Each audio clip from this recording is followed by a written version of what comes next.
Olá a todos, sejam bem-vindos. Gostaria de agradecer a presença de todos. Meu nome é Maria Auxiliadora Martins, eu sou intensivista do HCFMRP USP, adulto, e sou presidente do Núcleo Regional da SOPAT. Essas reuniões são semanais, tem o apoio da SOPAT, do HCRP. O nosso objetivo aqui é discutir temas desafiadores, polêmicos, difíceis no paciente crítico com Covid-19. E a gente tem aulas semanais, toda quarta-feira, e essas aulas são disponibilizadas no nosso canal do YouTube, o CTI HCRP. É importante que vocês se inscrevam e para receber as notificações das aulas novas que a gente vai ter. E hoje nós vamos discutir um tema aqui particularmente desafiador, talvez um dos mais desafiadores para nós, que é o manejo da gestante com quadro grave de Covid-19. Então, eu gostaria de agradecer muito a todos os palestrantes e debatedores, a professora Silvana Maria Quintana, que é docente da Divisão de Ginecologia e Obstetrícia da Faculdade de Medicina de Ribeirão Preto, que vai falar para nós, vai ser a primeira palestrante sobre adaptações do organismo materno à gestação, os dados nacionais e internacionais de Covid na gestação. A seguir, a professora Rossana Vieira Francisco, que é docente da Divisão de Ginecologia e Obstetrícia da Faculdade de Medicina da USP São Paulo, que vai falar a respeito da experiência no manejo de gestantes com critério de gravidade. E, por fim, o Dr. Luiz Marcelo, que é médico intensivista da Faculdade de Medicina da USP de São Paulo, vai falar sobre manejo de gestantes em UTI.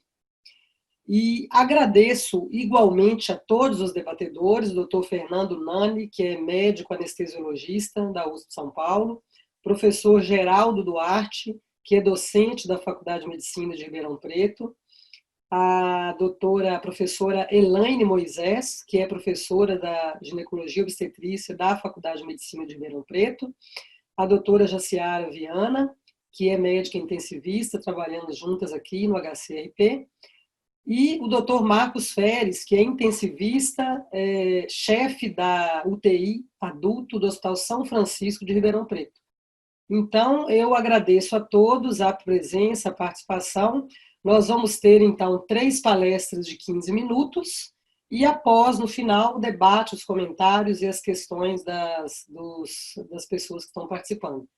Então, eu convido a professora Silvana para começar a apresentação, quando você estiver pronta. Obrigada.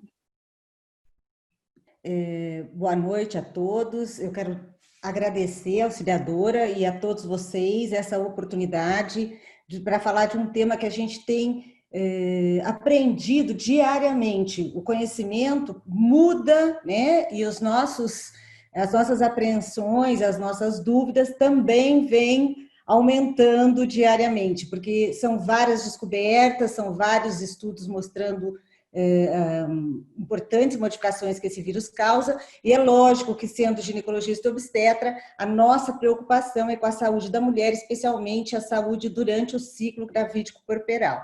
Então, a gente vai conversar hoje um pouquinho sobre esse tema, que é as adaptações do organismo materno, no sentido de relembrar o que acontece, mostrando para vocês as dificuldades que a gente tem em relação ao diagnóstico e à interpretação de quadros nesse grupo específico de pacientes.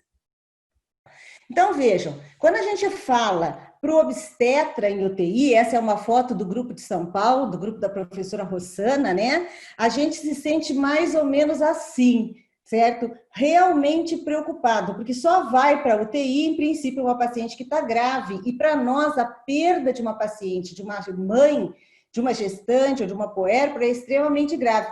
E a nossa experiência hoje com intubação, quando falam para a gente, é mais ou menos assim, todo mundo pensa, já que a gente só é capaz de fazer, lógico, o exame especular. Então, quero dizer que isso não acontece só com o obstetra, porque o intensivista também, quando chega aquela gestante que vai ser internada, que vai para a CTI, ele logo fica também apreensivo, porque existem drogas que ele não sabe se pode usar, ou pelo menos não tem a mesma, vamos dizer, segurança que ele tem para aqueles pacientes, a excelência que ele tem, e também porque ele está tratando agora com uma paciente que é 2 em 1, né? São 2 pacientes, a mãe e geralmente, quando não é uma puérpera, o feto. Então, a gente está diante de uma situação onde a parceria é fundamental para o sucesso desse desfecho, né? E eu quero lembrar vocês que nós estamos diante de uma paciente, todo paciente é importante, todo tem suas características, mas esse período gestacional é um período que tem uma modificação do organismo que é impressionante, é realmente uma coisa que chama atenção, né? Eu vou destacar aqui, porque todo organismo materno se modifica, mas as cardiovasculares e hematológicas, as pulmonares e a do sistema imunológico. E isso faz com que a gente já de início se questione, a grávida tem maior risco de infecções bacterianas ou virais? E se tem mais risco, e a gente sabe que as virais, a resposta é sim, essas infecções elas são mais graves na gestante, a evolução é mais desfavorável nesse grupo de mulheres? E se isso for verdade, nessa nova infecção, isso também acontece? E todas essas dúvidas vêm nos mostrando um caminho de realmente uma maior gravidade na evolução das pacientes no ciclo gravídico puerperal em relação à infecção Covid-19, tornando essas gestantes e essas puérperas um grupo de risco para essa infecção, para uma evolução desfavorável para essa infecção. Então, gente, por que tudo isso acontece? Vejam, as modificações do sistema circulatório, cardiovasculares e hematológicas, essa grávida ela vai aumentando o volume plasmático, ela muda a volemia dela. Isso começa já no início da gravidez, a partir da 6ª, 7ª semana, e ela chega a atingir 30%, 50% de aumento do volume plasmático, certo? Em torno de 32 a 34 semanas, se mantendo mais ou menos estável até o final da gravidez, isso retorna em 2 a 3 semanas de pós-parto. Além disso, ela aumenta a frequência cardíaca, e aqui vocês podem ver nesse gráfico, o gráfico mostrando o aumento do volume plasmático, o aumento do volume sanguíneo e o aumento da massa eritrocitária, que também acontece, mas que não é proporcional, é muito menor, por isso que a grávida também tem aquela anemia fisiológica. E para isso vocês também observam o aumento do débito cardíaco. Então, nós já temos modificações importantes nessa paciente.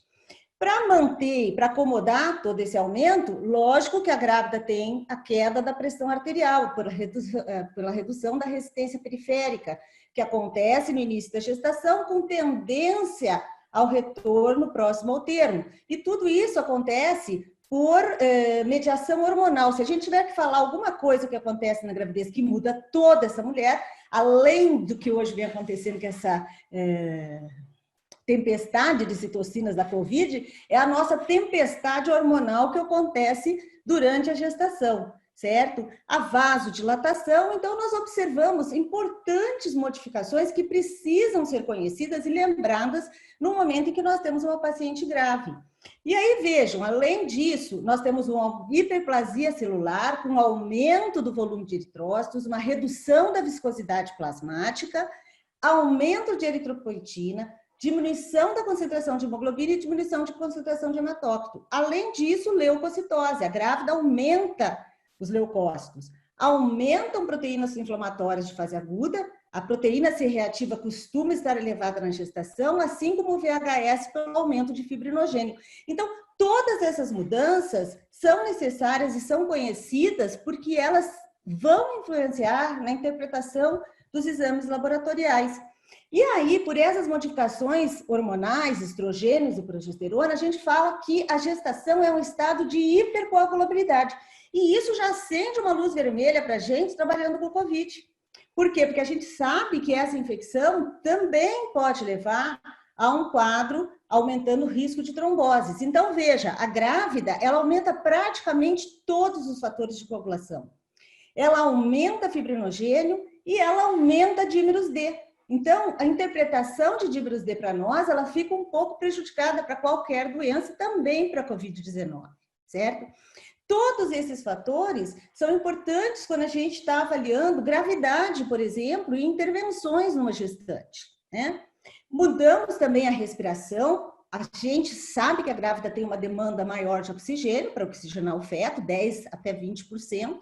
Isso é por estímulo hormonal e, resumidamente, eu diria para vocês, aumenta o volume de ar minuto, aumenta o volume de ar corrente e reduz a capacidade funcional residual em até 20%, volume de reserva respiratória e volume residual, que a gente pode ver muito bem aqui nesse gráfico. Toda essa ação da progesterona, então, observem, quem atende gestantes sabe que elas estão sempre com uma rinite, com o nariz escorrendo. E isso é um sintoma que hoje a gente também valoriza para a COVID, né? Então, edema de mucosas de vias aéreas, rinite, coriza, obstrução. Além disso, a progesterona leva broncodilatação e vasodilatação para facilitar fluxo aéreo. Essa demanda de O2 leva a um quadro de hiperventilação. É muito comum a grávida reclamar falta de ar, certo? Que não é uma verdadeira falta de ar, mas é um quadro de dispneia, com queda da pressão parcial da CO2 no sangue arterial, com aumento da PaO2, pressão parcial de O2, e um aumento de pH, levando a essa alcalose respiratória compensada pela eliminação renal de bicarbonato.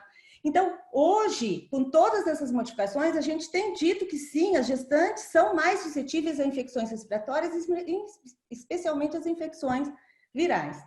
E uma coisa que nos preocupa bastante é o sistema imunológico na gravidez. Porque lembrem, o feto é um enxerto, ele tem 50% de antígenos que seriam de origem paterna. Por que a mãe não rejeita essa gestação? A gravidez é o exemplo mais bem-sucedido de tolerância imunológica materna. As mudanças nesse status da imunidade anti-infecciosa materna, principalmente para a invasão de patógenos, é que permite esse sucesso da gestação. Para isso, a grávida aprimora a imunidade natural e reduz a resposta da imunidade adaptativa, fazendo um equilíbrio entre a resposta de citocinas TH1 via TH2, onde nós temos a TH1 pró-inflamatória e a TH2 anti-inflamatória, que é a que normalmente deve predominar na gestação. Além disso, a gente sabe hoje também, as células T reguladoras, as T17, parecem também ter um papel importante nessa a modulação imunológica da gestação. E aí vem essa história de tempestade de citocinas, né, na infecção Covid-19, né, que acontece um desequilíbrio dessa via TH1 e TH2, e agora nós temos, então, uma grande produção de citocinas. Essas pacientes, gente, vejam, isso são dados nacionais, mostrando que os sintomas que as grávidas apresentam são tosse, febre, dispneia, e aqui desse lado, naquelas que evoluem para óbito, que o principal sintoma preditor foi a queda da saturação de O2. Uma gestante onde você tem queda da saturação de O2 é uma gestante que tem um prognóstico mais preservado. Esse estudo é um estudo que foi publicado essa semana, é uma revisão de 24 estudos com 324 gestantes, mostrando uma taxa de pneumonia maior, de 0 até 14%, pneumonia grave em gestantes, e vejam, a maioria das gestantes com quadro de Covid-19, elas acabam evoluindo para um parto operatório, cesariana em 75%. Dessas 324 gestantes, 7 mortes maternas, 4 óbitos fetais, tá? E nós tivemos uma taxa de transmissão vertical aqui de 155 recém-nascidos, 3 com transmissão vertical. Então, é isso que hoje a gente tem e nos chama muito a atenção essa comparação, foi publicada pelo MMWR do CDC, em mulheres com Covid-19, gestantes versus não gestantes. E esse estudo chama atenção, essa revisão, porque ele mostra que as gestantes elas têm uma chance maior de serem hospitalizadas e, corrigindo idade, condição médica subjacente, raça e etnia, elas têm mais admissão em UTI do que mulheres não grávidas e maior probabilidade de receber ventilação mecânica que mulheres não grávidas. Então, isso nos chama atenção porque parece que essas gestantes têm, sim, um maior risco de uma evolução mais desfavorável do que pacientes fora do ciclo gravídico puerperal. No nosso país, 1% das gestantes com síndrome respiratória aguda grave, a maioria no terceiro trimestre, são dados do Ministério da Saúde, 60% são no terceiro trimestre, e vejam, as comorbidades com maior risco de óbito são a cardiopatia e o diabetes, mas eu chamo a atenção de vocês também das obesas e das hipertensas como fatores de risco. Para nós que trabalhamos no hospital universitário que atende gestação de alto risco, esse quarteto em si é o nosso dia a dia dos ambulatórios. E aqui mostrando para vocês, para dar continuidade com os outros colegas, a internação em UTI. Então vejam, aquelas mulheres que evoluíram para óbito, né, elas têm uma taxa de internação em UTI, lógico, maior, mas chama atenção que a maioria vai também para um suporte ventilatório invasivo, né, comparando com as que evoluem para a cura, mas a gente teve ainda um grupo aqui que, apesar de ter um quadro grave, ela foi manuseada, ou o manejo foi com o suporte não invasivo.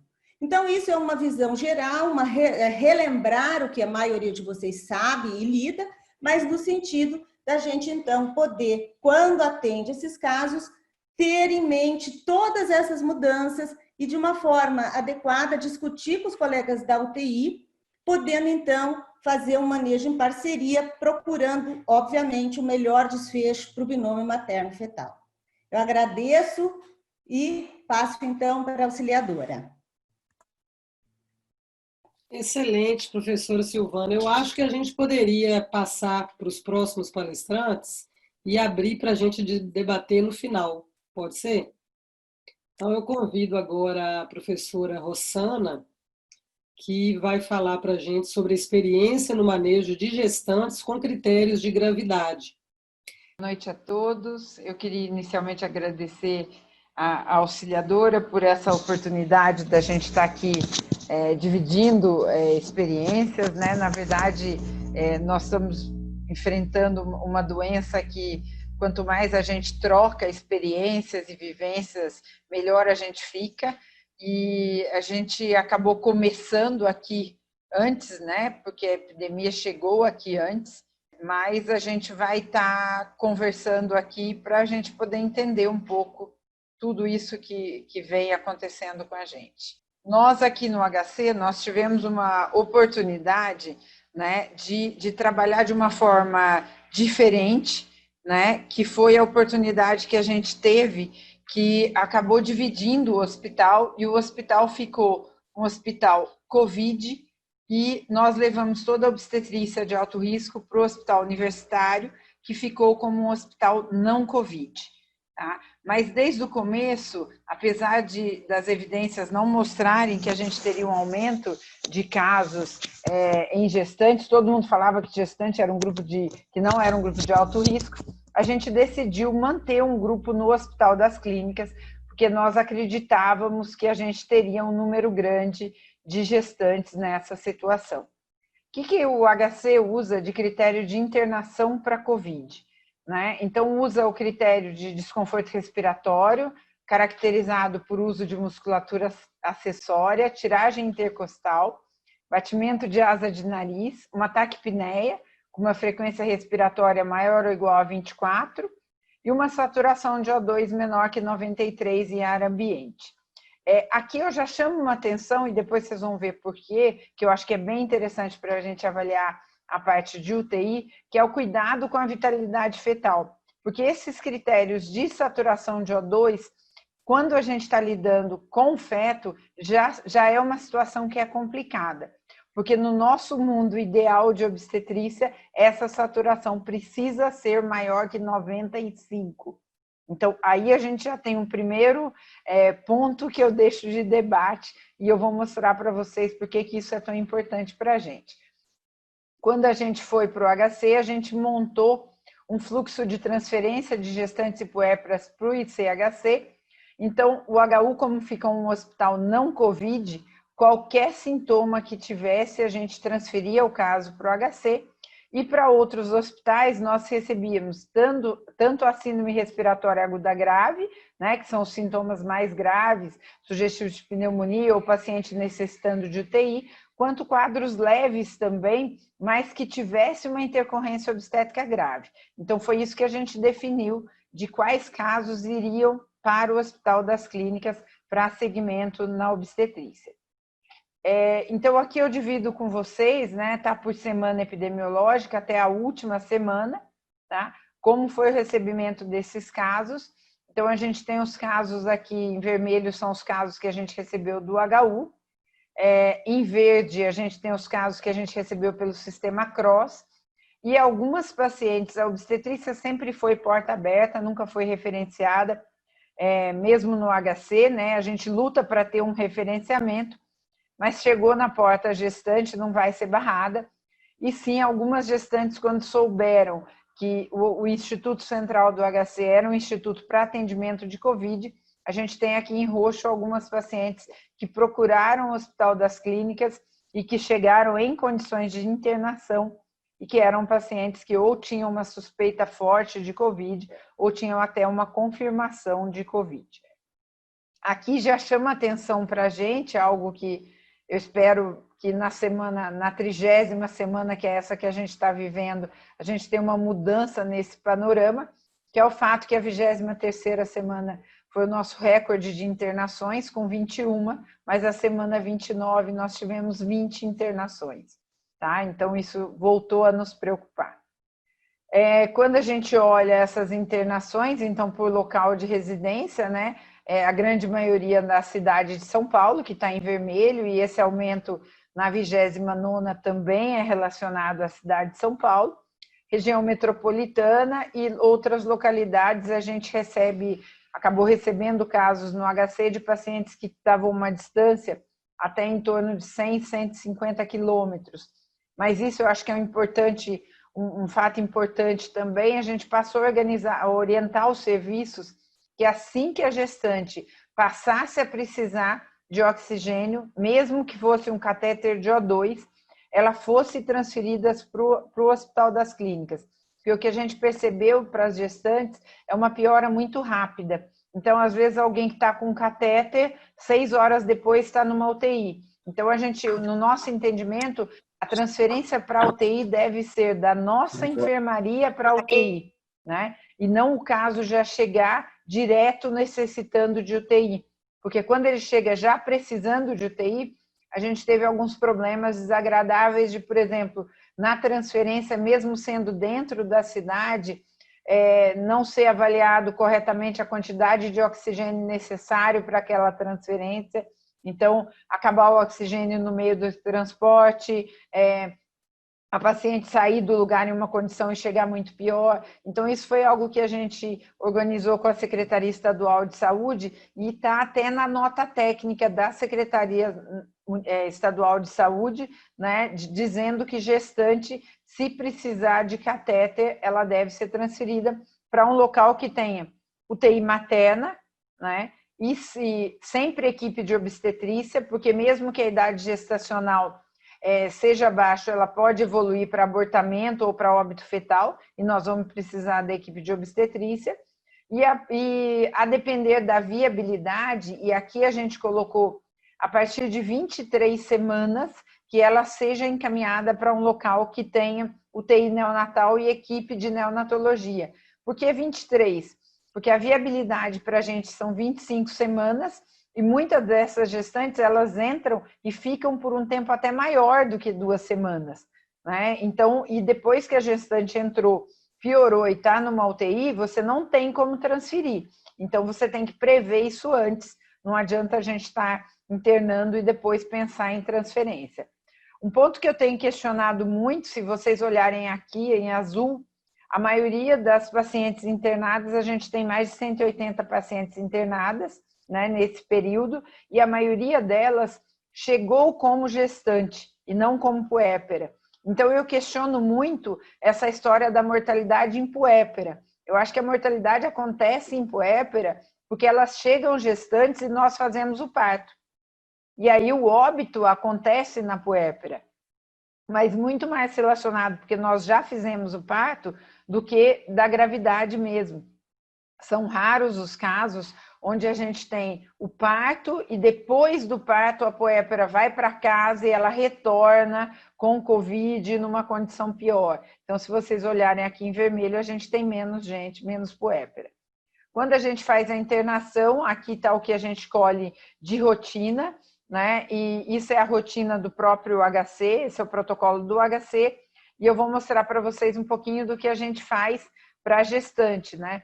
Então, a gente, em alguns casos leves, isso daqui praticamente são casos do hospital universitário, que a gente interna assim, paciente que é contactante sintomática, se interna por indicação obstétrica. Então, a gente avaliava o risco de tromboembolismo. Se o risco for maior ou igual a 3, a gente prescrevia enoxaparina profilática, que é o que a gente já segue de rotina. Paciente com sintoma leve, por internação e por indicação obstétricas. Então, a gente pensa no oseltamivir, que a gente prescreve na condição, pensando no risco de H1N1, e a gente só suspende se o painel viral descartar H1N1. Concomitância H1N1 com COVID, aqui no Hospital das Clínicas, foi em torno de 2 a 3%. Então, por isso que a gente acabou excluindo, não pelo COVID positivo, mas quando a gente descartava H1N1. Sempre avaliar o risco para tromboembolismo venoso, já é uma rotina no serviço, a gente utilizar o próprio protocolo da obstetrícia e prescrever. E nas pacientes que internaram com sintomas moderados ou graves, independente de indicação obstétrica, a gente entrava com oseltamivir, a mesma coisa, suspendendo a depender do planel viral. Azitromicina e ceftriaxone, a nossa opção foi por entrar para essas pacientes e a gente suspende se a imagem não for compatível com pneumonia. Também é viável você não entrar, né, e só entrar se tiver uma imagem compatível com pneumonia, essa foi a nossa opção. E a enoxa profilática, lembrando que a gente vai progredir para a dose terapêutica se tiver um tromboembolismo confirmado, e nós tivemos alguns casos confirmados. Critério de internação de UTI, esse é o nosso critério de internação em UTI, né? Se não tiver melhora da saturação de O2, acabou ficando na nossa enfermaria pacientes que estavam um pouco além do que o catéter de O2. Tá? Então, a gente ficou com algumas pacientes utilizando Venturi na enfermaria e não em UTI. E aí, a partir do ponto que havia uma piora, e aí sim essa paciente era transferida para a UTI. Aqui a necessidade de UTI que a gente teve nos casos, né? Voltando a mostrar para vocês que a grande maioria, isso é pela semana epidemiológica que ela internou, tá? E não na semana que ela foi para a UTI. Então, a gente tem aqui o número de gestantes internadas em UTI e de puérperas. A gente já tem mais do que 45 pacientes internadas, que foram internadas em UTI, do total de 180 pacientes que entraram no HC. Como é que é o segmento dessas gestantes em UTI? O item 1 é a avaliação de vitalidade fetal, o que a gente procura? Alteração de cardiotocografia e oligoâmnio. A gente faz uma avaliação no mínimo diária após a viabilidade para a gente 25 semanas. Então, a partir de 25 semanas, faz essa avaliação. Por que eu coloquei no mínimo diária?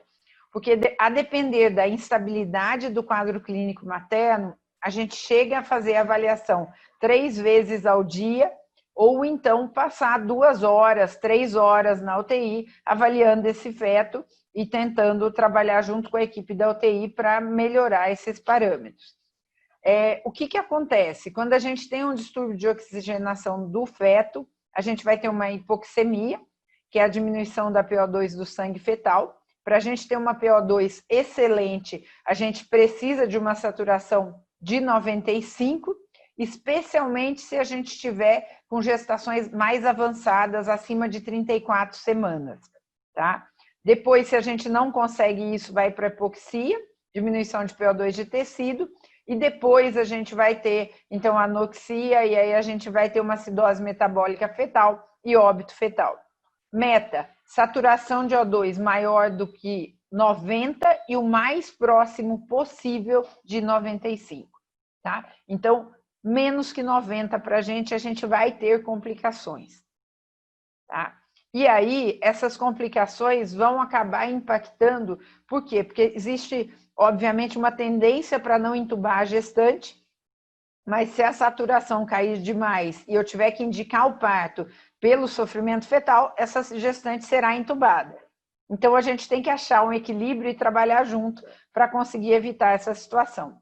Pus aqui só para lembrar, né? Queria que vocês olhassem assim, um padrão fisiológico de cardiotocografia, que acho que muita gente talvez não lembre, é lá da graduação. Então, a frequência cardíaca fetal que vai de 110 a 160 é normal. E essas acelerações que a gente chama de aceleração transitória, que é o que faz a gente entender que o padrão fisiológico está normal, o melhor possível. Aqui um padrão possivelmente patológico, né, onde a gente já não tem as acelerações transitórias, e um padrão patológico, uma diminuição importante da variabilidade. Aqui é uma paciente que eu queria dividir com vocês, né, que tem uma alteração de cardiotocografia, ela estava com um catéter de alto fluxo com 60 litros por minuto. Nesse momento que a gente chegou com o catéter, ela estava com uma saturação de 88, uma taquicardia fetal. A taquicardia fetal é o primeiro sinal que a gente tem de hipoxemia, tá? Para esse feto. Então, aqui com 88, aí mudou, a gente pediu falou, olha, a gente não está dando, aqui ou a gente reverte essa taquicardia, ou a gente vai precisar resolver. Aí ela foi para a máscara, ela não estava suportando a máscara, então aí se conversou com ela, a gente explicou da importância, foi para a máscara, a gente já tem uma melhora aqui na frequência cardíaca fetal, que vai caindo, e quando ela chega numa saturação de 93, a gente já está com uma frequência cardíaca fetal em torno de 160. Mostrar para vocês aqui é dia 17/7, né? Essa cardiotocografia. Então, é algo que é importante a gente ir trabalhando junto em relação a essa saturação. Eu sei que não é só a saturação para vocês, né? Tem muito mais parâmetro para estar avaliando, mas assim, de uma forma prática para a gente, na obstetrícia dá para a gente avaliar isso. Aqui é a mesma paciente no dia 19, aí a gente já vê uma frequência de 160 cheia de aceleração transitória, né? Nesse momento aqui ela mantinha uma saturação 92, 93. E a outro parâmetro que a gente avalia é o oligoâmnio, o índice de líquido amniótico ou o maior bolsão. Tá? Quando a gente avalia o índice de líquido amniótico, a gente soma o maior bolsão de cada um dos quadrantes. Para indicar a resolução, muitas vezes a gente usa um bolsão maior que 2/2, mas por que a gente tem usado muito o índice de líquido amniótico? Para decidir depois se a gente vai pronar essa gestante ou não. Então, a gente prefere o índice de líquido amniótico. O oligoâmnio, ele acontece por diminuição da oferta de oxigênio para o feto.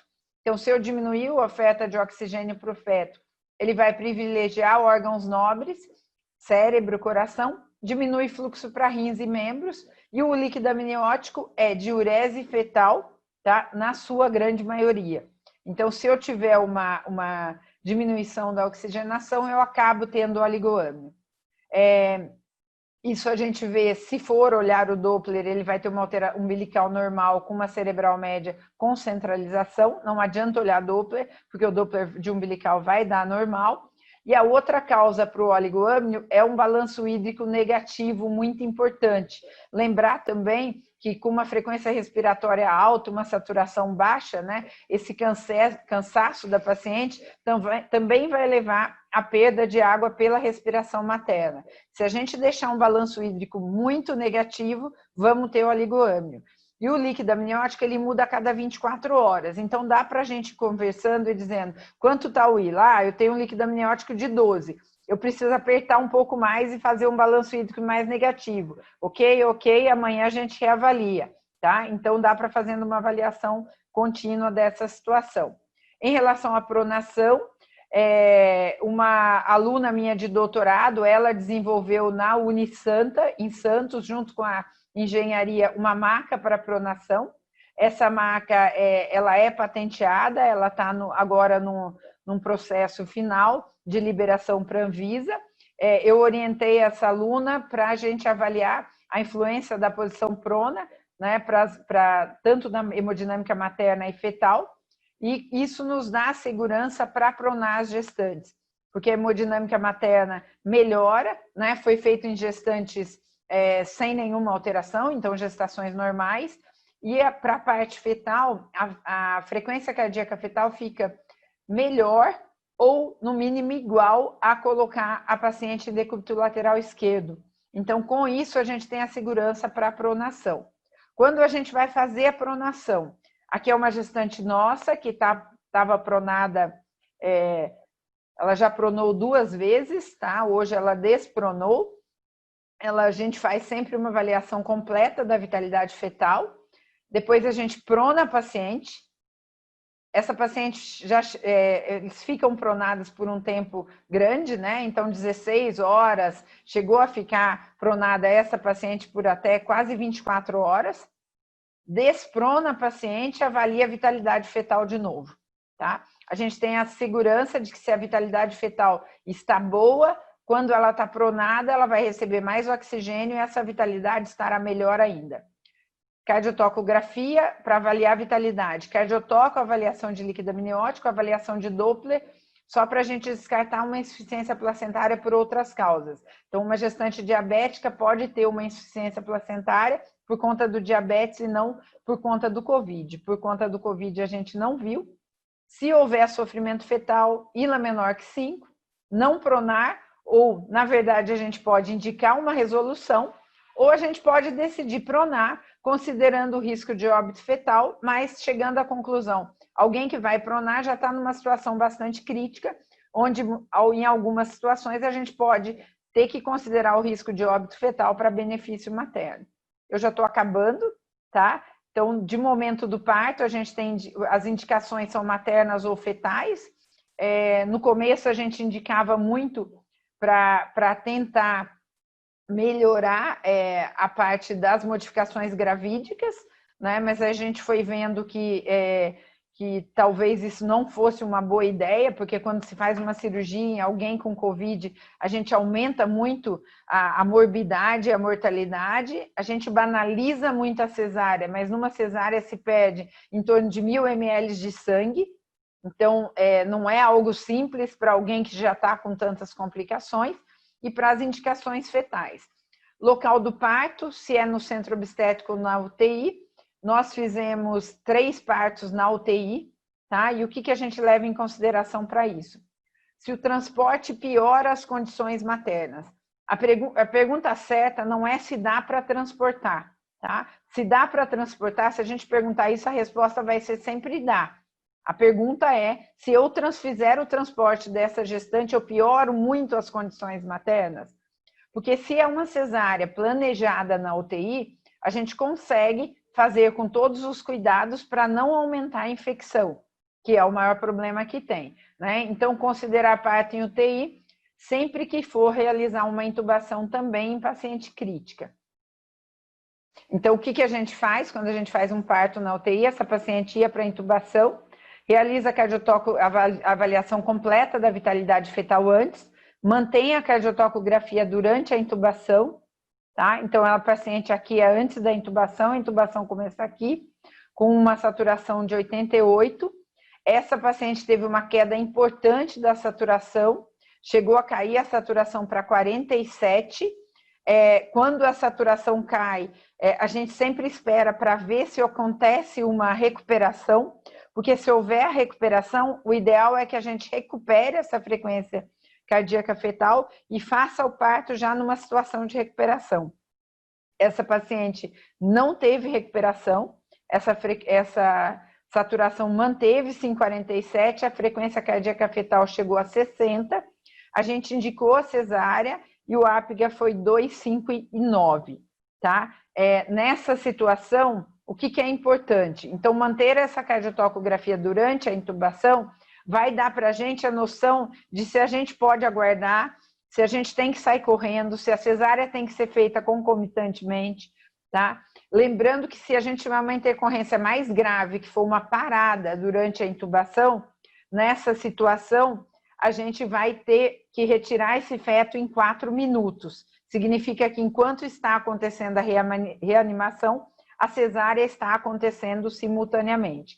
Então, uma equipe de obstetrícia já paramentada, com mesa montada para parto, nós vamos bagunçar a UTI de vocês, porque aqui eu tenho um na cardiotocografia, aqui eu vou ter 3 pessoas paramentadas com mesa de parto montada fora do quarto da paciente, eu vou ter a equipe de anestesia presente na UTI, vou ter uma equipe de neonatologia com carro de reanimação adequado e montado para receber provavelmente um prematuro, em torno de 28 semanas, é o que a gente tem visto as maiores complicações, prever todo o material necessário, então a nossa sugestão é que se faça um kit com sobra de fios, de medicamentos para tonil uterina, que isso esteja tudo pronto.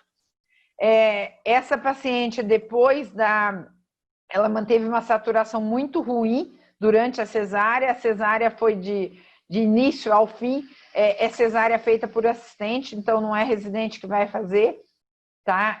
De início a fim ela teve 25 minutos, como a paciente não recuperou, a gente fez a pronação imediata, então acabou, a gente fez a pronação, e se a paciente for para ECMO ou for para algum outro procedimento que for necessário uma anticoagulação, o ideal que a gente coloque é de 6 a 12 horas, mas é possível considerar uma anticoagulação plena após 4 horas de finalização de cesárea, e a gente chegou a fazer isso sem ter sangramento e sem ter complicação. Para finalizar, né, um pouquinho dos nossos resultados aqui.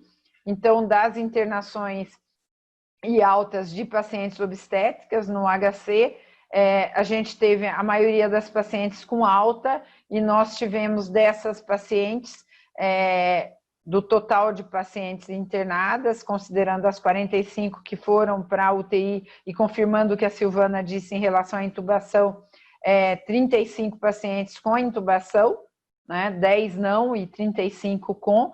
Nós tivemos até o momento, essa semana a gente teve mais um óbito materno, então aqui estão plotados 4 óbitos maternos, mas na verdade a gente tem um quinto que aconteceu essa semana. E o que a gente tem uma certeza muito grande é que toda essa loucura está fazendo com que a gente melhore muito trabalho multiprofissional, né? E a gente tem uma certeza que tudo vai dar certo e que a gente vai cuidar melhor das gestantes e puérperas quando essa pandemia passar. Então é isso que eu tinha para compartilhar com vocês e obrigado por essa oportunidade. Obrigada, professora Rossana. Vamos finalizar, então, com a apresentação do Dr. Luiz Marcelo, que é médico intensivista na USP de São Paulo, que vai falar para a gente sobre manejo de gestantes em UTI. Então, inicialmente, eu agradeço ao pessoal pelo convite para discutir um pouco sobre o cuidado da gestante com Covid na terapia intensiva e agradecer pessoalmente a Rossana, de público, que foi a minha médica quando eu tive Covid. Ela cuidou de mim. Além da gestante, cuidou de mim, acho que da minha esposa e do meu filho. Então, muito agradeço a Rossana pelo cuidado também. E eu não tenho nenhum conflito de interesse, exceto estar falando um intensivista falando de gestante para uma plateia de obstetras e intensivistas. A gente vê aqui os intensivistas e os obstetras que cuidaram do intensivista que falou antes. Bom, como a colega já havia comentado, a incidência de hospitalização nas gestantes, ela tem um risco 5 vezes maior do que para a população de mesma idade.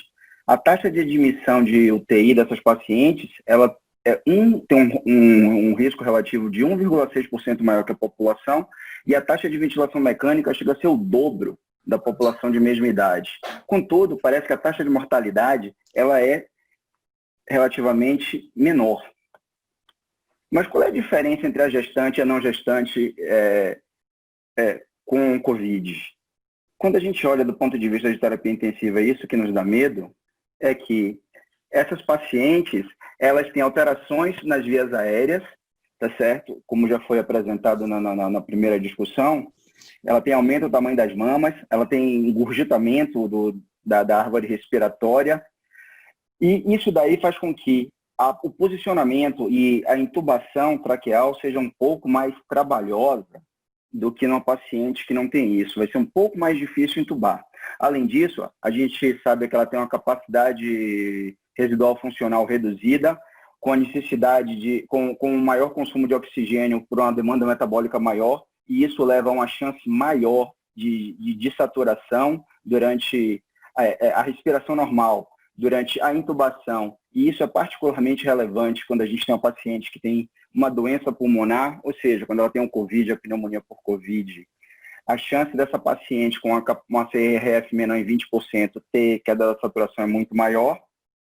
E, além disso, ela tem, nesse momento de intubação, um risco maior de broncoaspiração por redução do tônus do esfíncter esofágico inferior.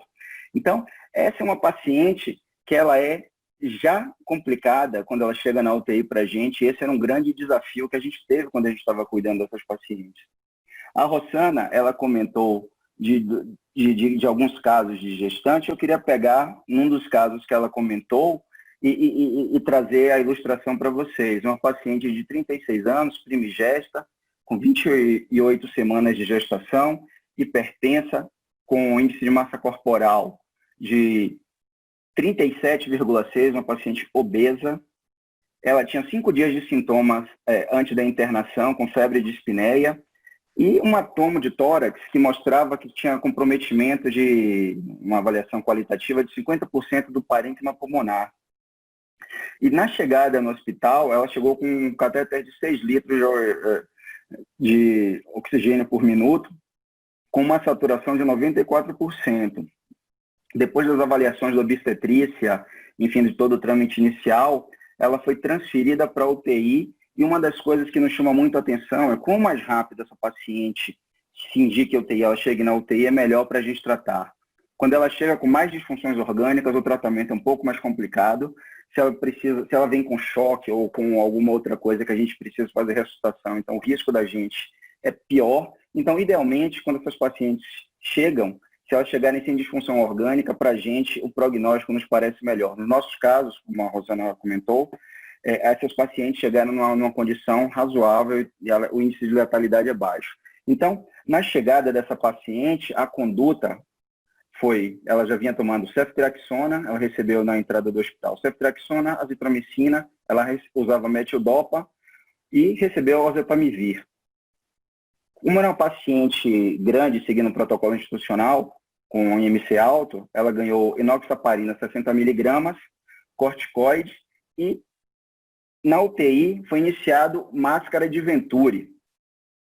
E com Venturi ela persistiu hipoxêmica.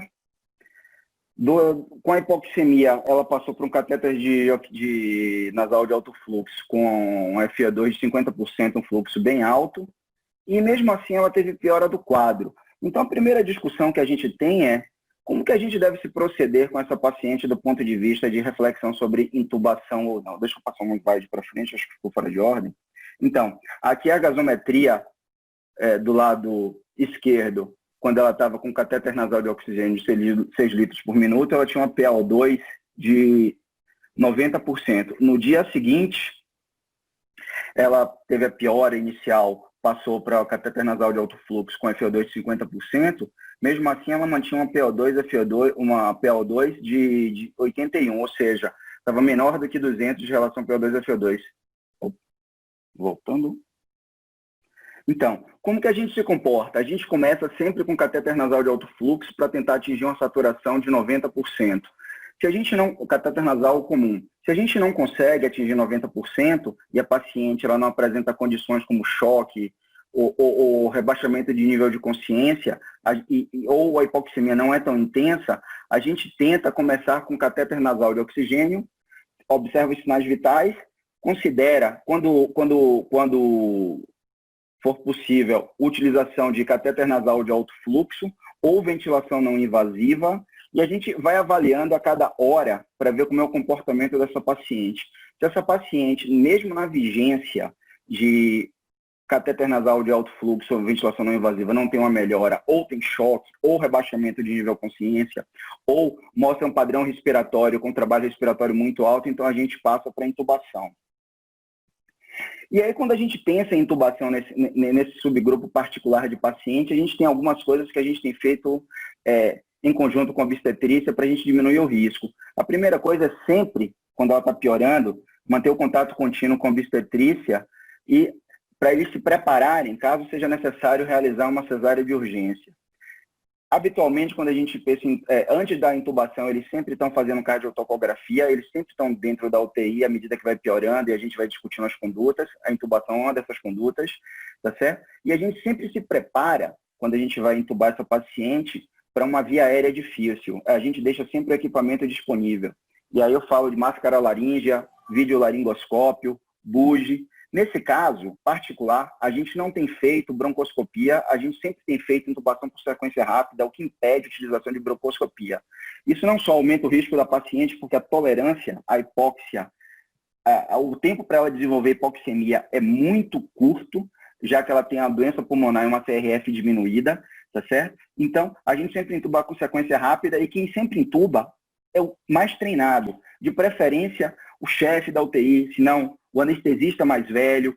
Se tiver alguém que não se sinta confortável, sempre se chama ao reforço com o time de resposta rápida.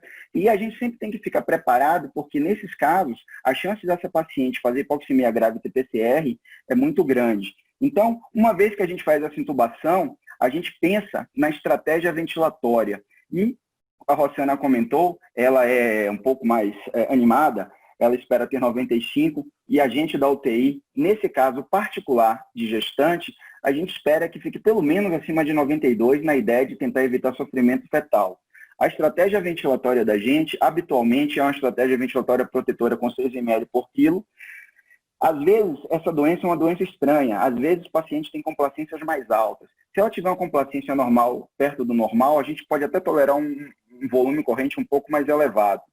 Se ela tiver uma complacência muito baixa, a gente caminha para 4 ml por quilo.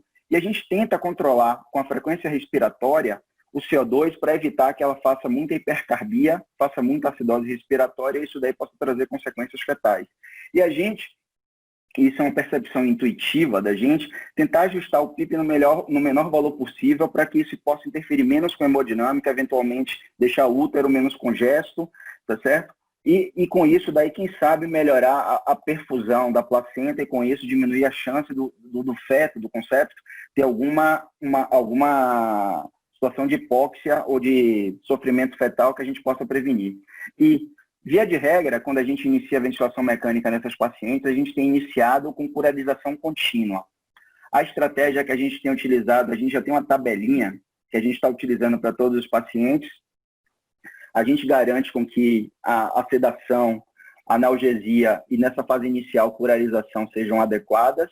A gente começa com 6 ml por quilo, com PIP de 10 via de regra, e a gente põe uma tabelinha para saber, olhando a altura, que é o que a gente tem na beira do leito, fácil, para saber qual é o peso estimado ideal dessa paciente para a gente conseguir fazer a ventilação sem com que a gente cause lesão pulmonar. E o ajuste da PIP, a gente tem utilizado, nesses casos, o ajuste de PIP FO2, utilizando uma tabela modificada de PIP FO2. Não é aquela tabela da ARDSNet, essa é uma tabela, porque o comportamento desse pulmão é um comportamento diferente. Vocês vão ver que a gente utiliza, via de regra, PIP que vai de 6 a 14. Habitualmente, a gente tem utilizado PIPs de 10. E isso daí, em uma parte considerável dos casos, tem dado certo. Às vezes a gente precisa usar PIPs mais elevadas, mas sempre tem um risco quando o pulmão tem uma complacência relativamente normal ou existe uma heterogeneidade de complacência dentro do parênquima pulmonar. A gente tem o risco de, com PIPs mais altos, fazer derrecrutamento, comprimindo zonas de pulmão que são normais. Quando a gente precisa de PIPs mais altos, ou seja, quando a gente passa de 12 de PIP e a saturação ainda está baixa, a gente tem tentado a estratégia de reajuste decremental da PIP, a gente ajusta um volume corrente fixo, põe a PIP em 20 e com steps de 30 segundos ao minuto, a gente vai baixando a PIP calculando o driving pressure. E a depender, a gente tolera a menor PIP para obter o melhor driving pressure. Assim, nesse exemplo que está aí mostrado, começamos com 20, fomos baixando a PIP e o driving pressure ficou melhor no 14, ficou igual ao 16. Então, é esse ponto que a gente tolera de PIP. Essa tem sido a estratégia da gente para acertar a PIP na beira do leito. Tá certo? Então, a gente sempre faz essa titulação quando o paciente não está respondendo aos valores mais baixos, uma parte considerável, eu diria, faz esse tipo de hipoxemia, tá certo? E quando a gente está ventilando com volume corrente 6 ml por quilo, a paciente está fazendo platôs mais altos, aí a gente começa a considerar,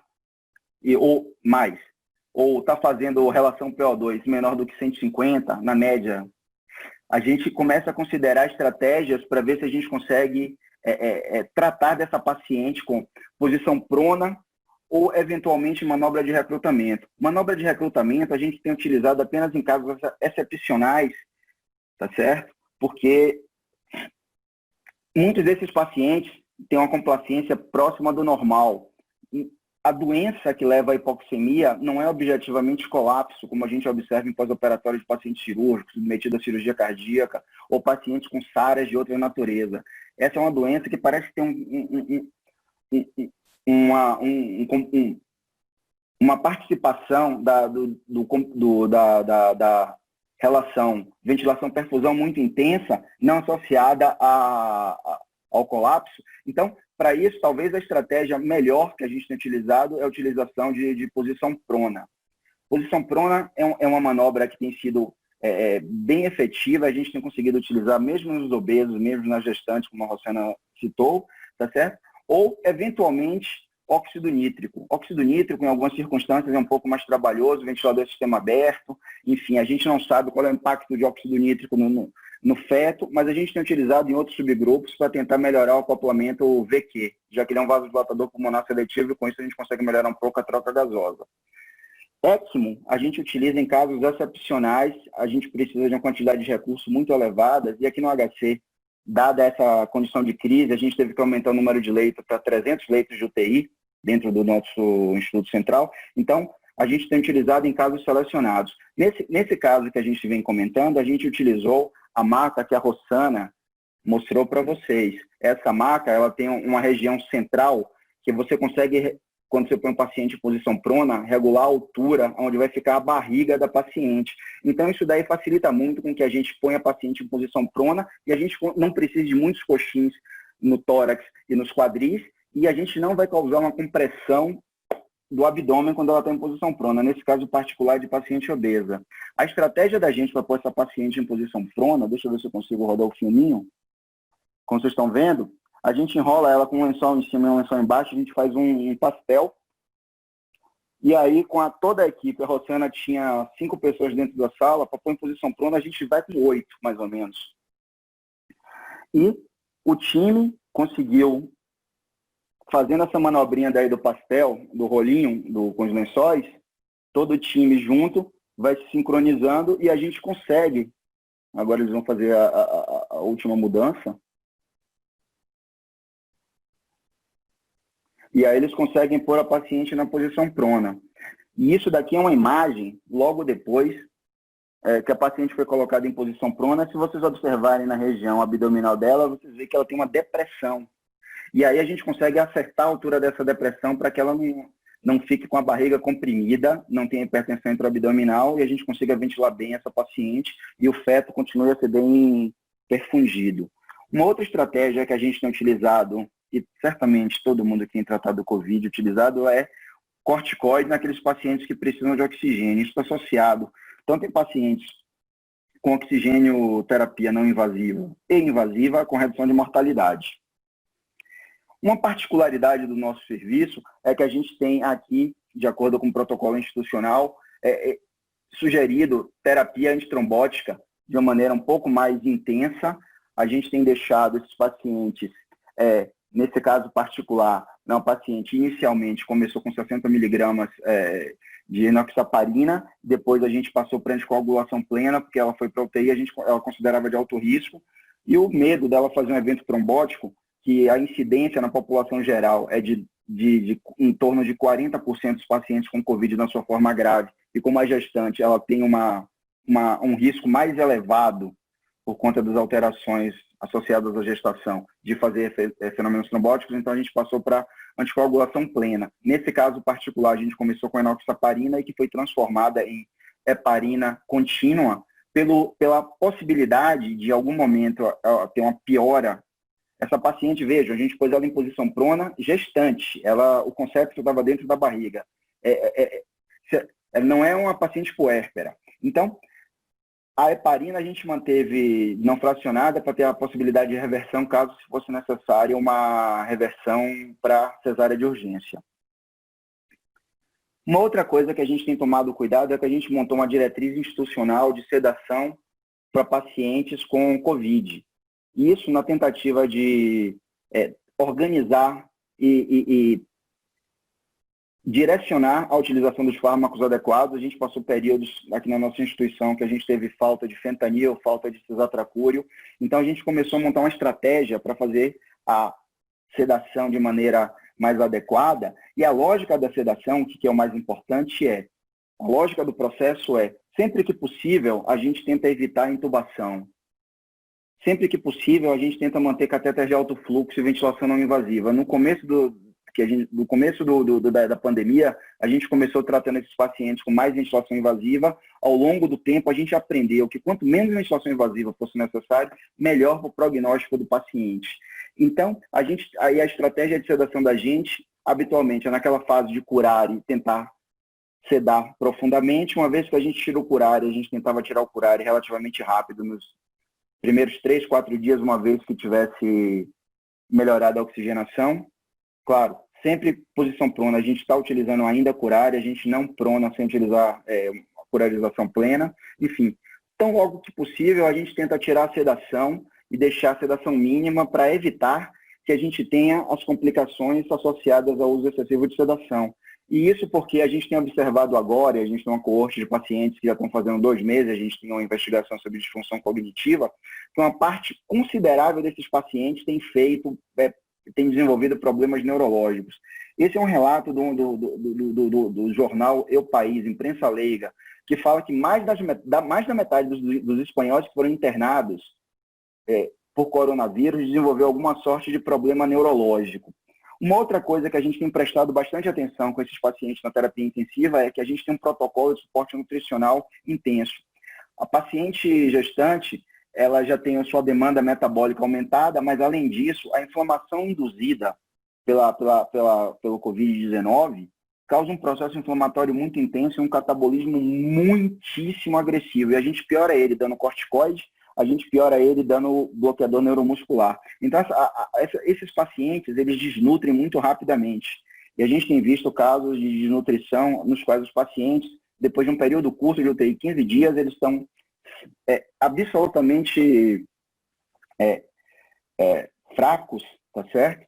E a recuperação funcional é uma recuperação funcional lenta. Então, tão logo quanto possível, a gente pensa na estratégia de induzir suporte nutricional, preferencialmente oral, se não na UTI, via enteral. Então, só terminando com algumas considerações, a Rossana já colocou para a gente tentar a questão do oligoamine. Então, a gente tenta evitar balanços muito negativos na estratégia de tratamento da insuficiência ventilatória. A gente habitualmente coloca balanço negativo, mas nesse caso particular da gestante, a gente tem que ponderar um pouco, porque isso pode ter impacto na diminuição da volemia e impacto no feto. Suporte nutricional assim que possível, ventilação de preferência não invasiva. Se não tiver jeito, aí a gente passa para intubação. Utilização mínimo necessário de bloqueador neuromuscular, sempre tentando minimizar a sedação. Antibiótico terapia a gente usa de maneira muito restritiva, a gente escolhe cultura, monitora em cima, para a gente evitar aparecimento de multiresistência bacteriana. A gente tem tido um certo sucesso com isso. Estratégia de substituição renal, a gente tem uma estratégia bem conservadora, tá certo? E uma das coisas que a gente tem observado nesses pacientes com Covid é que existe um descontrole glicêmico muito intenso. Então, a gente, quando precisa, muito precocemente entra com infusão contínua de insulina e a nossa meta é de 140 a 180. Do ponto de vista de interação obstétrica-terapia intensiva, a gente sempre tem uma monitorização constante do feto e qualquer intervenção que a UTI propõe, necessidade de tomografia, posicionamento prono, a gente sempre discute com a equipe de obstetrícia, porque qualquer coisa pode trazer óbito fetal. Então, a gente sempre tenta montar a melhor estratégia possível para que essa paciente tenha a melhor chance de ter o concepto vivo. A gente sempre tem que ficar na cabeça que a qualquer momento pode acontecer a necessidade de um parto cirúrgico dentro da UTI, então a equipe de obstetrícia ela sempre tem que estar junto e com esse planejamento bem feito. E a indicação de ECMO para a gente tem sido a terapia de última linha e é uma terapia um tanto quanto complicada, os resultados mundo afora não são excelentes, tá certo? e particularmente no caso da paciente gestante, necessita de anticoagulação, que isso daí pode trazer algum transtorno se a gente precisar de parto cirúrgico. São essas as considerações que eu queria fazer, dado ao pouco de tempo que a gente tem, e eu agradeço a atenção de todos. Muito obrigada. As apresentações foram excelentes. Eu queria começar fazendo uma pergunta, assim. Primeiro que, com certeza, eu acho que a equipe multiprofissional é o mais importante, sobretudo nesse momento que nós somos inexperientes em obstetrícia e vice-versa, né? Eu acho que uma gestante na UTI não é todo dia que a gente tem. A nossa proximidade com a equipe de obstetrícia aqui do Hospital das Clínicas de Ribeirão Preto a gente é muito próximo, eu acho que tem uma facilidade muito grande de conversar. E eu estava ouvindo todas as palestras e pensando o seguinte, que a virtude realmente ela está no meio, né? Não tem nada que é 8 ou 80. Então, foi falado agora a última palestra sobre o balanço hídrico. Independente da paciente ser gestante, eu não vou preconizar um balanço hídrico muito negativo, né? Eu vou levar uma lesão renal, pré-renal no paciente. Então, assim, tentar não ser positivo, né? A gente discute muito isso no dia a dia na UTI, tentar que não seja muito positivo para não piorar o pulmão, mas também que não seja negativo. A gente tem ferramentas aí que podem nos ajudar a manter esse equilíbrio, né? Outra coisa é o uso racional de antibiótico e de pseudoanalgesia e bloqueio neuromuscular. Então, assim, é algo que a gente já faz para não gestante. Mas eu gostaria de fazer uma pergunta nesse contexto. Da pseudoanalgesia e bloqueio neuromuscular na paciente gestante. Eu li algumas coisas a respeito da dexmedetomidina, que talvez seja uma droga que tenha menos alteração no desenvolvimento cerebral em fetal, que estudos experimentais falando disso, mas eu não sei se existe uma droga de escolha para pseudoanalgesia. O que a gente tem feito no nosso protocolo aqui, não gestante, de maneira geral, é a cada 48 horas rediscutir a sedação, a pseudoanalgesia, até para não aumentar os eventos adversos relacionados, por exemplo, a midazolam e fentanil, que são drogas mais difundidas e mais utilizadas, com muitos eventos adversos relacionados a elas, delírio, hiperalgesia, tolerância, dependência, e a gente tem esse cuidado, então, de fazer esse rodízio de opioide e essa mudança aí da sedação a cada 48 horas. Então, eu queria saber, na gestante, como que vocês recomendam se tem alguma droga de escolha ou se a gente poderia pensar como num paciente grave não gestante, né? Então, o que a gente tem feito, via de regra, é toda vez que a gente começa a sedação, a gente tem começado com midazolam, fentanil e curare. O curare que a gente tem utilizado é cisatracúrio. No momento da intubação, a gente tem utilizado, seja etomidato ou propofol e succinilcolina para fazer a intubação em sequência rápida com um pouquinho de fentanil. Uma das percepções que a gente teve logo no começo da pandemia foi que o consumo geral, gestantes e não gestantes de sedativos, de midazolam, eram tremendamente elevados para a gente conseguir manter essa paciente sedada de maneira adequada. Eu não sei exatamente por que mecanismo, eu penso que deve ter algum componente neurológico, cerebral do COVID que justifica esse comportamento anômalo em relação aos pacientes não COVID da terapia intensiva.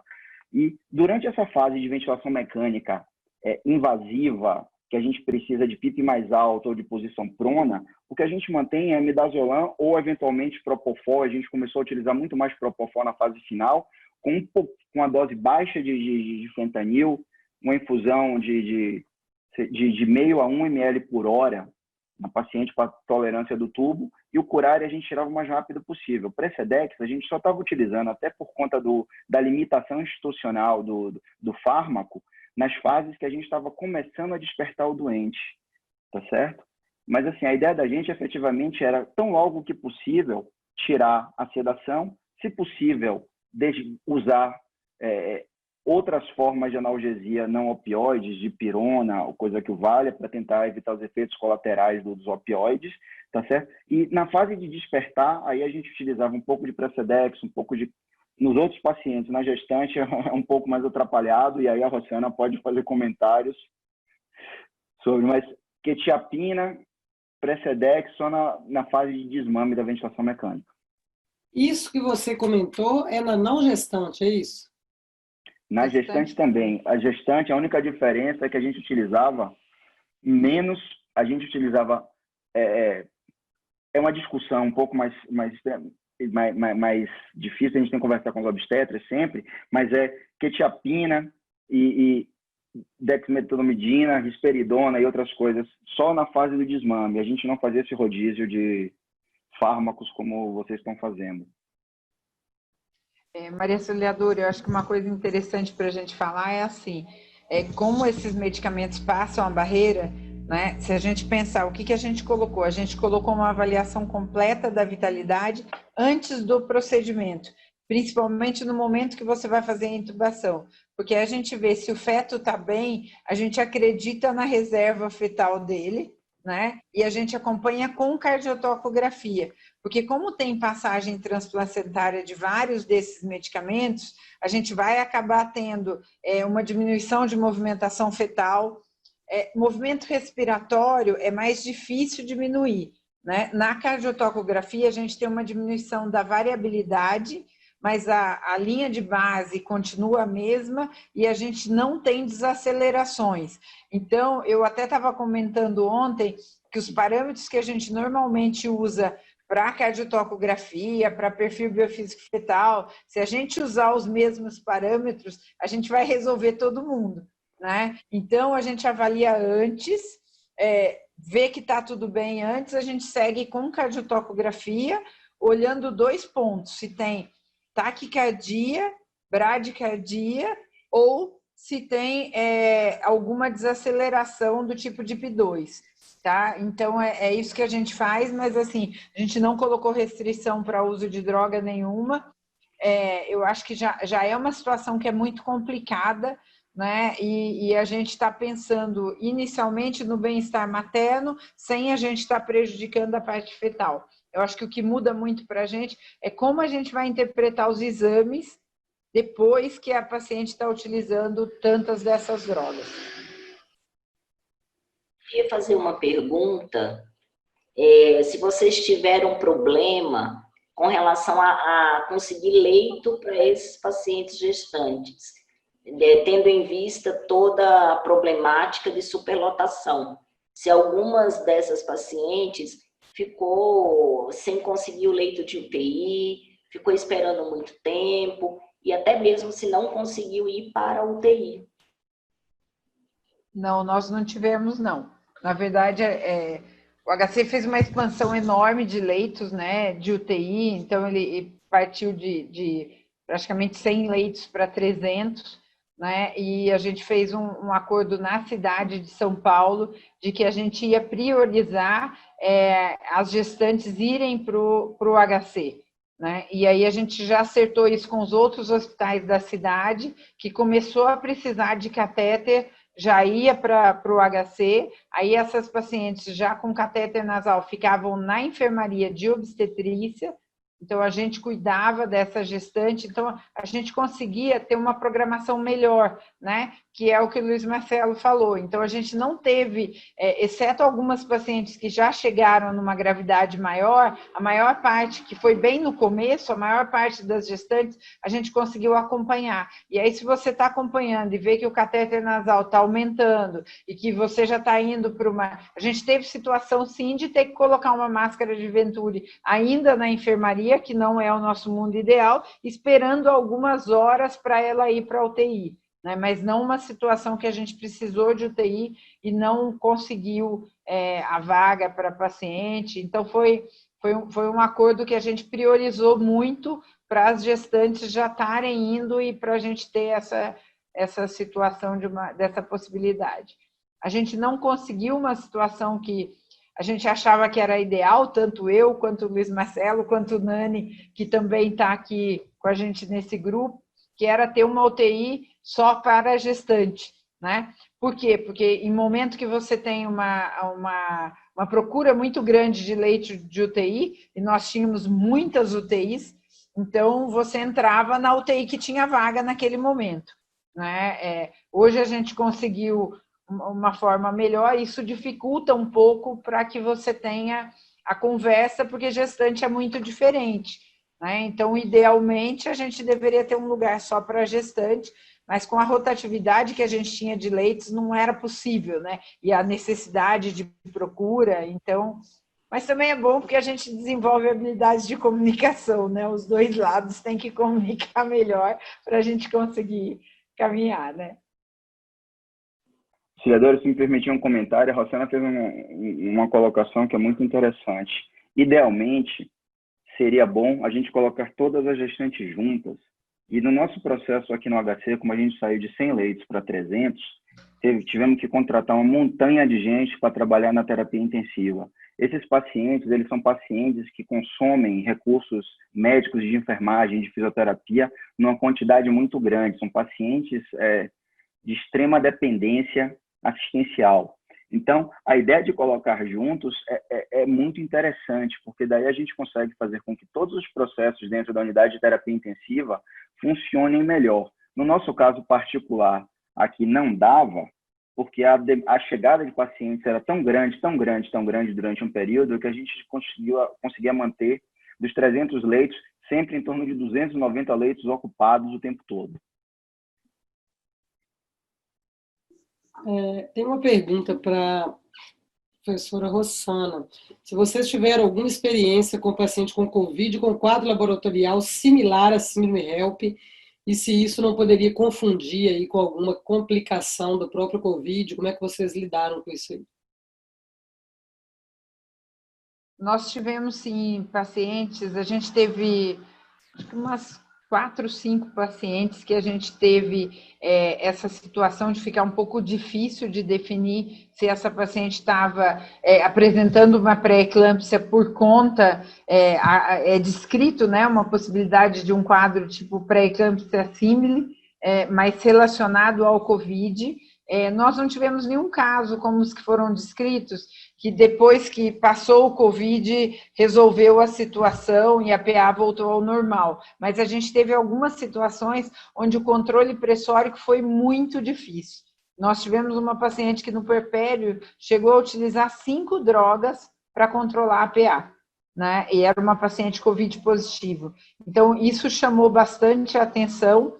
E quando ela perguntou da sulfatação, para a gente, na dúvida, ProHel, né? Nós tivemos até uma situação de uma puérpera que teve uma convulsão 24 horas após o parto, era uma hipertensão crônica com uma pré-eclâmpsia superajuntada, ela convulsionou 24 horas após o parto e ela foi sulfatada. Na verdade, quando a gente chegou na UTI, eles já estavam sulfatando, a dose de ataque já estava acontecendo. Porque se você não tem certeza, você vai para a eclâmpsia, mas aí depois a gente viu, ela voltou a convulsionar, aí foi para avaliação de imagem e não se encontrou nada, então tem uma possibilidade de ser um PRES, né? Então, assim, é uma coisa que a gente ainda está avaliando, mas se você tiver dúvida, você vai para a sulfatação e trata assim como eclâmpsia ou como pré-eclâmpsia grave, porque a gente tem que manter toda a segurança para todos os lados. Boa noite, queria parabenizar os 3 palestrantes, que foi uma brilhante palestra, adorei, aprendi bastante.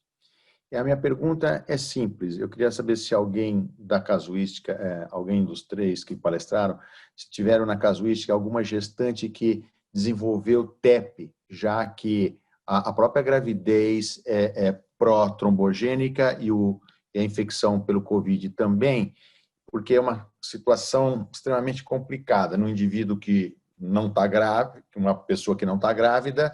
Agora, se somando com isso, o fato da intubação nesse paciente com TEP vai piorar sua condição cardiocirculatória, porque interfere com a fisiologia do VD e com a resistência pulmonar. E como é feito a sua abordagem? Se vocês tiveram algum caso de TEP em paciente grávida? Nós tivemos 4 casos de TEP em paciente grávida, né? Todas essas pacientes já estavam com profilaxia, né? Todas essas pacientes já estavam em intubação, 2 delas eram bastante obesas, as outras 2 não.